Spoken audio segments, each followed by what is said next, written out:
디모데전서 6장 10절에 보면요. 돈을 사랑하는 것이 일만 악의 뿌리가 된다라는 말씀이 있습니다.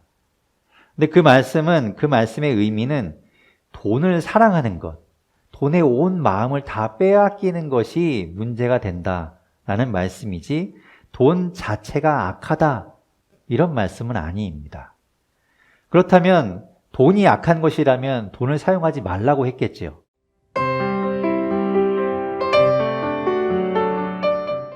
주보에 보면 동전이 담겨있는, 돈이 담겨있는 이렇게 컵에 이렇게 나무잎이 이렇게 자란 것이 보이죠.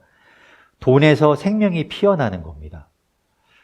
물론 이게 연출된 장면이기는 하지만 돈도 얼마든지 생명을 위해서 사용될 수 있다. 선하게 사용될 수 있다라는 생각이 들었습니다. 오늘은 그 돈에 대한 이야기를 우리가 좀 같이 나눠보려고 합니다. 제가 어릴 때요. 제가 초등학교 때 이제 교회에 가게 되면 이제 주일마다 부모님이 제 손에다가 헌금하라고 동전을 쥐어주셨습니다. 그렇게 챙겨주신 이유가 당연히 제가 돈이 없기 때문이죠. 초등학생이 무슨 돈이 있겠습니까?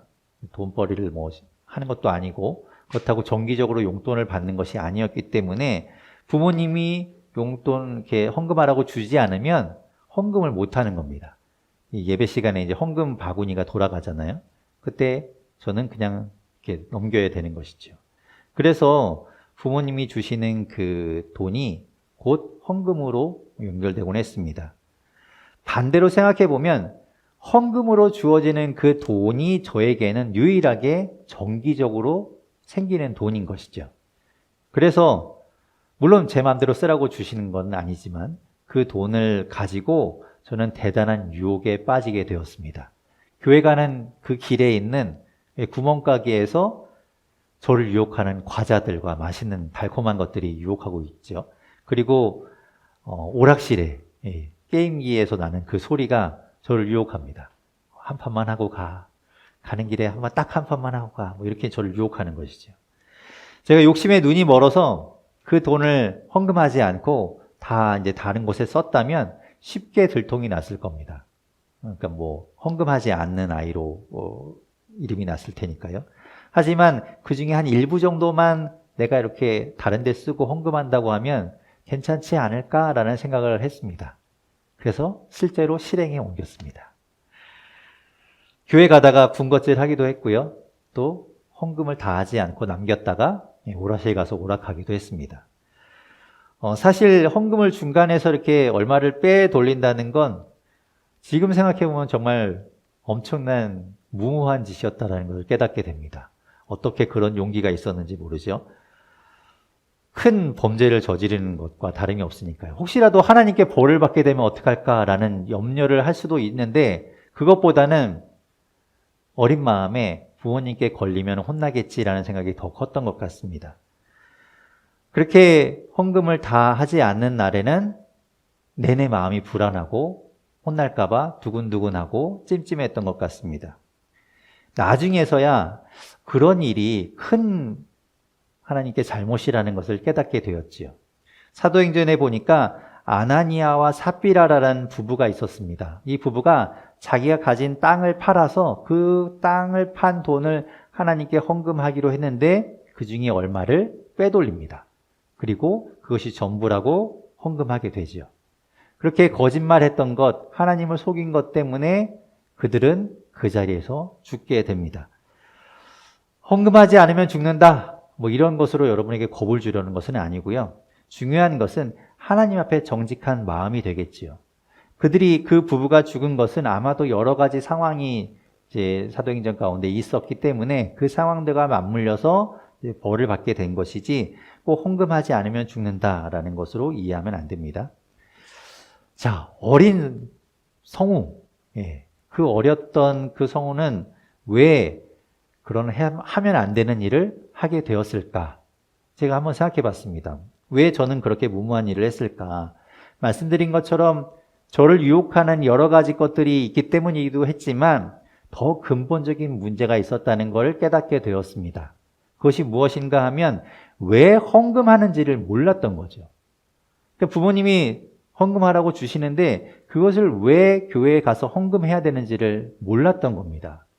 왜냐하면 아무도 설교 시간에도 그렇고 선생님도 그렇고 헌금을 왜 해야 되는지에 대해서 자세하게 알려주지 않았던 것이죠. 제 기억에는 없습니다.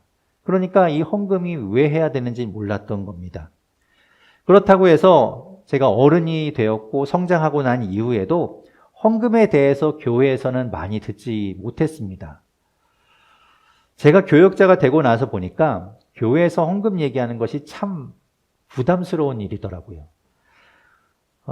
이게 잘못하면은 막 돈을 밝히는 것처럼 보여질 수도 있고요. 또 말씀을 가지고 막 이야기하면 아까 얘기한 것처럼 어떤 공포를 조장하거나 뭐 죄책감을 유발해서 이렇게 강요하는 것처럼 들릴 수 있기 때문입니다. 그러다 보니까 이제 목사님들이 교회에서 헌금에 대한 설교를 잘 안 해요. 꺼리는 것이죠. 그래서 사실 교회에는 헌금이 참 많은데도 불구하고 그 헌금이 각각 어떤 의미인지 왜 해야 되는지에 대해서 우리가 사실은 잘 모르는 경우가 많습니다. 저희 교회에도 저 들어오는 입구에 이제 헌금 봉투가 있습니다.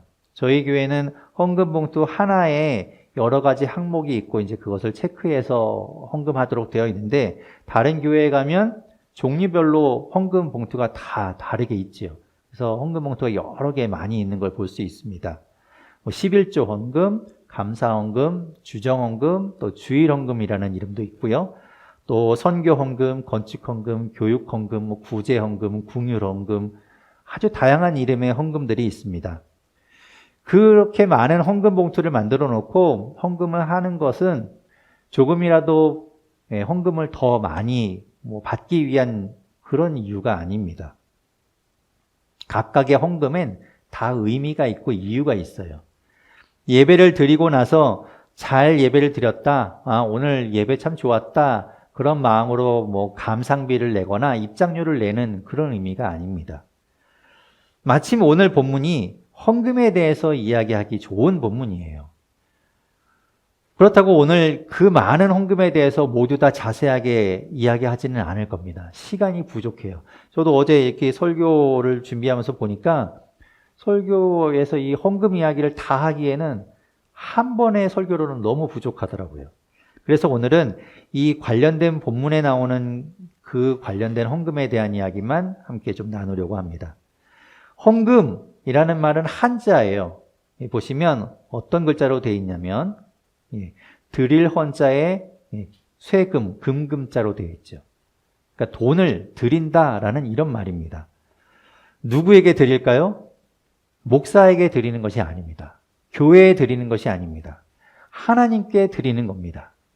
하나님께는 여러 가지를 드릴 수 있습니다. 돈만 드리는 것이 아니라 우리의 마음도 드릴 수 있고요. 우리의 정성도 드릴 수 있고요. 또 심지어 우리의 인생도 우리의 삶도 모든 것을 다 하나님께 드릴 수 있죠. 근데 그 중에서 돈으로 드리는 것을 우리는 헌금이라고 부릅니다. 헌금에는 아까 말씀드린 것처럼 많은 이름들이 붙어 있지만 그 기본적인 공통된 의미는 바로 하나님께 드린다는 의미를 가지고 있습니다. 왜 드리는가, 어떤 목적으로 드리는가에 따라서 이름들이 바뀌긴 하지만 기본적으로 이 하나님께 드리는 사람의 입장에서는 내가 하나님께 드린다라는 마음을 담아서 헌금한다는 것이죠. 그 비슷한 말로 지금은 잘 쓰지 않는 말이 연보라는 말이 있습니다. 고린도후서 이 8장과 9장에서 연보라는 단어가 많이 등장하는데요. 연보는 한자로 이렇게 씁니다. 버릴 연자에 도울 보자를 써서 연보라고 합니다. 헌금과는 비슷한 단어이긴 한데 비슷한 의미로 쓰이기는 하는데 좀 더 구분해서 굳이 따지자면 누군가를 돕기 위한 돈을 이야기합니다. 누군가를 돕기 위해서 내는 돈, 그것을 연보라고 할 수 있지요. 우리가 하나님께 이제 헌금을 합니다. 여러분이 하나님께 마음을 담아서 이제 헌금을 하게 되는데 하나님이 그 헌금을 직접적으로 필요로 하실까요? 하나님이 돈이 필요할까요? 하나님은 모든 것을 가지신 분이죠. 이 우주 만물을 다스리시고 이 우주 만물 모든 것의 통치자요 소유자가 바로 하나님이십니다.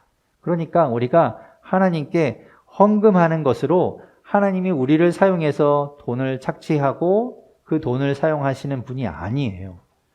우리를 노예처럼 사용하시면서 우리가 일을 해서 돈을 가져오라고 말씀하시는 분이 아닙니다. 하나님은 그런 분이 아니죠. 당신의 그 필요를 채우기 위해서 인간을 그렇게 이용하시는 분이 아닙니다. 그렇다면 하나님은 우리가 드리는 것을 직접적으로 받는 분은 아니지만 우리가 드리는 그 마음과 의미를 받으신다는 거예요. 하나님께는 그렇기 때문에 많고 적음이 중요하지는 않습니다. 그 안에 담겨있는 마음이 중요해요. 우리가 어떤 마음으로 하나님께 드리는가가 중요하지 조금 하느냐 많이 하느냐 이걸 가지고 하나님이 판가름하시는 분이 아닙니다. 하나님은 마음을 받으십니다. 마가복음 12장과 누가복음 21장에는 남편을 잃은 한 그 여인의 이야기가 나옵니다. 그 여인은 가난한 여인이었어요. 그 여인이 성전에 들어가며 헌금하는 것을 예수님께서 보십니다. 예수님은 제자들과 함께 그 모습을 보시는데 그 여인이 헌금함에 얼마를 헌금하는가 하면 2렙돈을 헌금합니다. 그런데 그 2렙돈 헌금하는 것을 예수님께서 보시고 제자들에게 이렇게 말씀하세요. 이 세상 누구보다 가장 많은 것을 저 여인이 지금 헌금했다라고 말씀하십니다. 사실 렙돈이라는 돈, 그 화폐의 가치는 이 로마 시대에 가장 작은, 가장 그 기본이 되는 화폐 단위입니다. 그러니까 지금 우리나라로 이야기하면 가장 작은 화폐 단위가 얼마인가요? 1원이죠, 1원. 그러니까 1원짜리 2개 헌금한 것과 마찬가지라는 거예요. 그러니까 그렇게 작은 돈인데도 불구하고 예수님께서는 그 돈이 정말 크다라고 말씀하시는 것이죠. 액수가 커서가 아니라 그 안에 담겨있는 마음과 그 안에 담아드리는 그 정성을 보고 말씀하시는 겁니다. 하나님은, 예수님은 마음을 보신다는 거예요. 그렇다면 우리가 실제로 헌금하는 그 돈은 어디로 갈까요? 어디에 사용될까요? 크게 2 부분으로 사용된다고 말할 수 있습니다.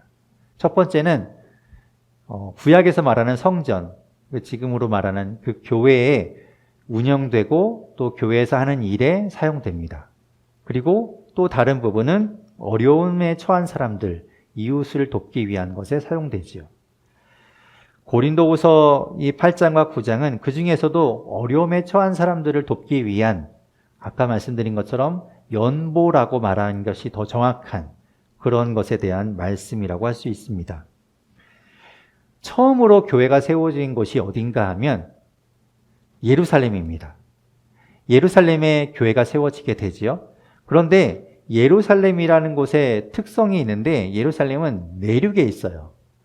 그러니까 주변에 어떤 물가가 없습니다. 그런 내륙에 있기 때문에 날씨의 영향에 의해서 농사가 좌우되는 그런 환경 가운데 있어요. 그러니까 한마디로 가뭄이 한번 오게 되면 정말 완전히 그냥 농사를 망치게 되고 그래서 예루살렘 교회도 마찬가지로 어려움에 처하게 됩니다. 그에 비해서 지금 이 말씀을 받고 있는 고린도라는 곳은 바다와 인접해 있어요. 그렇기 때문에 풍족함을 누리고 살았습니다. 또 바다와 인접해 있기 때문에 배를 이용한 무역이 활발해서 많은 것들을 누리고 있던 곳이지요. 풍족함 가운데 살던 곳입니다. 사도 바울은 그들에게 이렇게 이야기합니다. 오늘 본문 7절과 8절에 그들을 향해서 이제 이런 이야기를 하는 거예요. 같이 7절, 8절 읽어보겠습니다. 시작. 오직 너희는 믿음과 말과 지식과 모든 간절함과 우리를 사랑하는 이 모든 일에 풍성한 것 같이 이 은혜에도 풍성하게 할지니라. 내가 명령으로 하는 말이 아니요 오직 다른 이들의 간절함을 가지고 너희의 사랑의 진실함을 증명하고자 함이로라. 고린도 교회, 이제 고린도 자체가 풍족하게 누리는 지역이었기 때문에 고린도 교회도 이제 좀 풍족한 그런 교회였겠지요. 그 교회의 성도들도 어려움을 모르고 살았을 겁니다. 그런데 이제 그런 사람들이 예루살렘 교회가 어려움에 처해 있다는 이야기를 듣게 된 겁니다. 이 고린도 교회뿐만 아니라 그 주변에 있던 여러 곳에 있는 교회들이 그 소식을 듣고 이제 각자 십시일반 조금의 이렇게 연보를 모아서 예루살렘 교회에 보내서 그들의 어려움을 좀 돕게 됩니다. 그런데 이 바울이 지금 말하는 것은 그 연보에 고린도 교회도 참여해라 이렇게 이야기하는 거죠. 명령하는 것은 아닙니다. 말하죠? 명령하는 것은 아니다. 그렇기 때문에 이 고린도 교회 성도들은 이런 마음이 들었을 수도 있습니다. 왜 굳이 우리가 도와야 할까? 우리가 왜 꼭 도와야 하나요? 이런 마음이 들었겠지요. 바울은 이야기합니다. 당신들이 하나님의 사랑을 풍족하게 받았고 그것을 누리고 있으니 그 사랑이 얼마나 참되고 진실하고 얼마나 넘치고 있는가를 나타내라. 이렇게 말하고 있는 겁니다. 그것이 연보로 나타나기를 바라고 있는 거예요. 사랑은 표현하지 않으면 소용이 없습니다. 어떤 방식으로든 그 사랑은 표현되어야 해요. 사랑이 있다면 드러나야 합니다. 보여져야 해요. 그런 말이 있죠? 예, 숨길 수 없는 것, 재채기, 사랑하는 것, 이런 것도 숨길 수 없다고 이야기하지 않습니까? 사랑하고 있다면 다른 사람을 도와야 하는 거예요. 반대로 이야기하면 내가 누군가를 전혀 돕지 않는다고 말하면 그 사람 가운데 사랑이 있다고 말할 수 없는 겁니다. 예수님은 사랑에 대해서 강조하고 또 강조하셨던 분이지요. 심지어 예수님은 뭐라고 말씀하셨는가 하면 원수까지도 사랑하라고 말씀하셨습니다. 원수, 나를 해하려고 하는 그 사람을 찾아가서 막 끌어안고 막 사랑에 입맞추고 이러는 것이 아니라 그 사람이 어려움을 당할 때, 그 사람이 곤란할 때 가서 도와주고 잘 대해주라는 거예요. 사랑이 있다면 도와야 한다고 말씀하는 겁니다. 예수님은 말로만 우리에게 그렇게 가르치시는 분이 아니었습니다. 예수님이 직접 행하셨어요. 오늘 본문 9절에 이렇게 말하죠. 오늘 본문 9절 말씀을 같이 읽어보겠습니다. 함께 읽겠습니다. 시작. 우리 주 예수 그리스도의 은혜를 너희가 알거니와 부요하신 이로써 너희를 위하여 가난하게 되심은 그의 가난함으로 말미암아 너희를 부요하게 하려 하심이라. 아멘.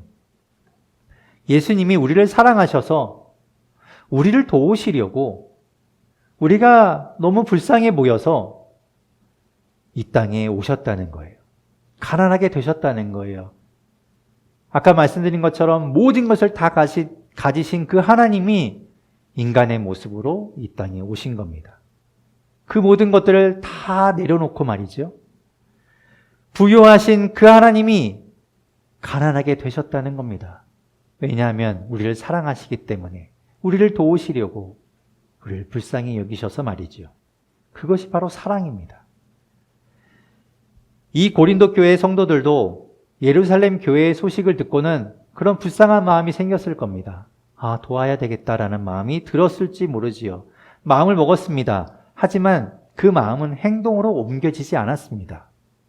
그저 한 번의 마음으로 끝이고 말았던 것이지요. 그래서 바울은 10절에서 12절에 그들을 격려하며 이렇게 이야기합니다. 제가 읽어보겠습니다. 이 일에 관하여 나의 뜻을 알리노니 이 일은 너희에게 유익함이라.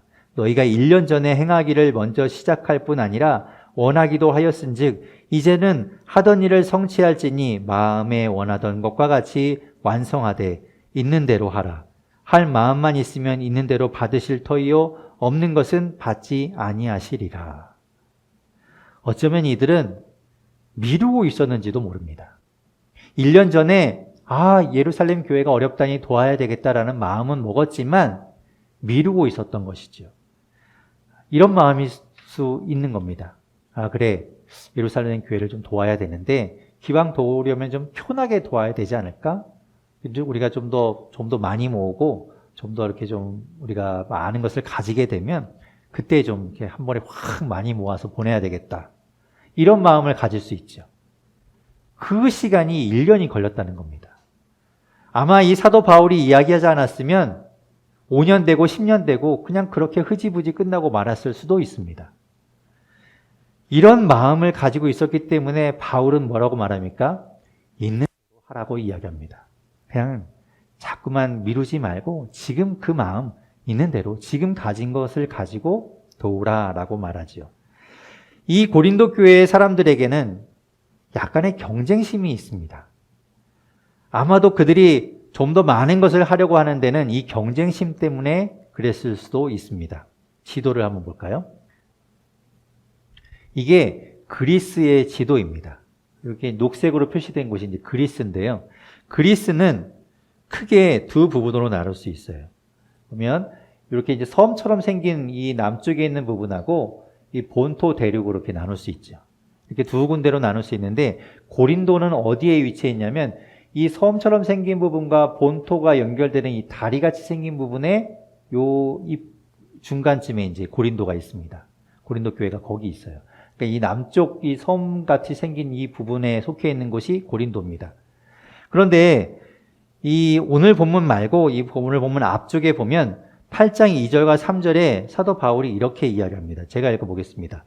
환난의 많은 시련 가운데서 그들의 넘치는 기쁨과 극심한 가난이 그들의 풍성한 연보를 넘치도록 하게 하였느니라. 내가 증언하노니 그들이 힘대로 할 뿐 아니라 힘에 지나도록 자원하여. 이게 무슨 얘기인가 하면 마게도냐라는 교회, 마게도냐 지역에 있는 교회들이 이렇게 지금 예루살렘 교회를 덮기 위한 연보를 준비했다는 거예요. 풍성한 연보를 했다. 그들이. 아까 지도를 다시 한번 보면요. 마게도냐 교회들은 이 본토 이 끝부분에 있는 교회들입니다. 서로 경쟁심이 있는 거예요. 우리도 지금 이게 지역별로 살짝 이렇게 경쟁심 같은 거 가질 수 있잖아요. 저기보다는 우리가 더 잘해야 돼. 이런 선의의 경쟁을 가질 수 있는데 이 고린도 교회 성도들은 이 마게도냐 교회 성도들과 그런 마음을 가지고 있었다는 거예요. 그러니까 마게도냐 성도들이 풍성한 연보, 정말 그들의 이 3절에 말하는 것처럼 그들이 가진 것보다 훨씬 많은 힘에 지나도록, 힘에 붙이도록 많은 연보를 준비했다라는 것을 이야기하는 것을 보면 이 고린도 교회 성도들은 마게도냐 교회보다 더 많이 해야겠다. 우린 더 잘해야 되겠다. 이런 마음을 가질 수 있겠죠. 그러다 보니 1년이라는 시간이 지나버린 겁니다.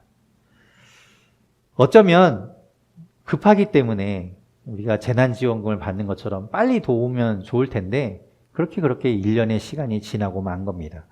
그러면서 그들은 또 이런 마음이 생겼을 수도 있어요. 처음에 했던 것처럼 아니 1년이나 지났는데 우리가 또 굳이 이걸 도와야 되나? 이런 마음이 생길 수 있지 않겠습니까? 그래서 바울은 13절에서 15절에 다시 한번 이렇게 이야기하고 있어요. 13절에서부터 15절 말씀 같이 읽어보겠습니다. 시작. 이는 다른 사람들은 평안하게 하고 너희는 공고하게 하려는 것이 아니요 균등하게 하려 함이니 이제 너희의 넉넉한 것으로 너희의 부족한 것을 보충하여 균등하게 하려 함이라.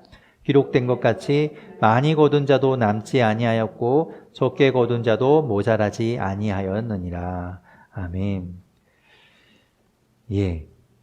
그렇게 이제 이들에게 많은 것을 지금 사도 바울이 그래 잘하고 있어 더 많이 해 1년 더 모아 이렇게 이야기하는 것이 아니라 그냥 너희가 할 수 있는 것으로 지금이라도 도와라 라고 이야기하면서 그 이유를 13절에서 15절에 말하고 있는 겁니다. 사람들은 처지가 변할 수 있지요. 지금은 그들이 넉넉하게 누리고 있잖아요. 고린도 교회의 성도들은 잘 살고 있어요. 하지만 언제 그것이 부족함으로 바뀔지, 언제 어려움에 처할지 모른다는 것이지요. 서로 돕지 않으면 나 역시 도움받을 수 없다는 겁니다. 꼭 도와준 것만큼 받기 위해서가 아니라 우리가 누군가를 도와주면 그것이 그 사람에게 사랑의 빚이 되고 마음의 빚이 되어서 그 사람이 또 도울 수 있는 만큼 나에게 돕든지 또 다른 사람에게 돕는 역할을 할 수 있다는 것이지요. 세상은 한쪽에 몰려 있어서 문제가 됩니다. 지금도 여러분 아시지만 어느 한쪽은 너무 풍족해서 너무 많은 것을 가져서 버려지고 쓰레기가 쌓이는 곳이 있는가 하면 어느 한쪽은 없어서 굶어 죽어가는 사람들이 있습니다. 이쪽에 있는 것을 조금만 나눠주면 그것이 좀 보충될 텐데 그러지 못하는 것이 문제 아닙니까? 오늘 우리는 헌금에 대해서 이야기를 했는데요. 그 중에서 어려움에 처한 누군가를 돕기 위한 연보에 대한 이야기를 잠깐 나누었습니다. 왜 우리가 도와야 할까? 왜 굳이 우리가 도움의 손길을 뻗어야 할까? 오늘 말씀에서는 이렇게 이야기해요. 그것이 사랑을 나타내는 길이라고 이야기합니다. 우리 안에 사랑이 있다면, 우리가 사랑한다는 마음을 가지고 있다면 남을 도와야 한다고 이야기해요. 또 왜 우리가 도와야 하는가 이야기하는데 그것은 부족한 부분을 채워주기 때문이라는 겁니다. 우리가 누군가의 부족한 부분을 채워주면 우리가 부족할 때 또한 우리도 받을 수 있다는 것이지요. 저는 그리고 또한 오늘 말씀에서 이것을 놓치지 않았으면 합니다. 오늘 그 말씀 가운데 있는 것처럼 그 두 가지 이유를 가지고 누군가를 도왔으면 좋겠어요. 거기에 다른 것이 추가되지 않았으면 좋겠습니다. 추가돼도 뭐 괜찮지 않을까라고 생각할 수 있지만 정말 하면 안 되는 것은 그 두 가지 의미가 뒤로 밀리고 다른 것이 주가 되면 안 될 것 같아요. 무슨 말인가? 우리가 전도하기 위해서 돕는 것, 전도를 목적으로 돕는 것, 그것은 오히려 안 좋은 효과로 나타날 수 있지 않을까 생각됩니다. 도울 때 그것이 전도가 되면 좋겠지요. 만약에 돕는 것을 전도로 꼭 이용해야 한다고 한다면 지금 고린도 교회 성도들은 예루살렘 교회의 성도들을 도우려고 하지 않을 거예요. 왜 거기에 그런 돈을 씁니까? 우리 안 믿는 사람들을 위해서 우리 교회에 전도하기 위해서 써야 되지 않겠습니까? 라고 생각할 수 있겠지요. 그런 것이 아니라는 거예요. 도움은 아까 이야기한 것처럼 사랑을 나타내는 것이기 때문에 누군가의 부족한 것을 채우는 것이기 때문에 해야 한다는 겁니다. 믿고 안 믿고의 문제가 아닌 거예요. 그래서 꼭 전도를 목적으로 돕지 않았으면 좋겠다라는 생각을 하게 됩니다. 그럴 때 우리가 말씀드린 것처럼 두 가지 마음을 가질 때 우리가 그렇게 하나님 앞에 연보를 통해서 그 은혜의 일에 참여할 때 12절에 이야기하는 것처럼 하나님이 그것을 받으시는 거예요. 하나님이 그것을 기쁘게 여기시는 거예요. 여러분, 어려운 사람 도와야 합니다. 우리가 누군가를 도와야 합니다. 왜 도와야 하는가? 그것이 사랑을 나타내는 길이기 때문에 도와야 하는 것이고 또 우리가 부족한 것을 채워주는 길이기 때문에 도와야 하는 겁니다. 여러분, 그것을 잊지 마십시오.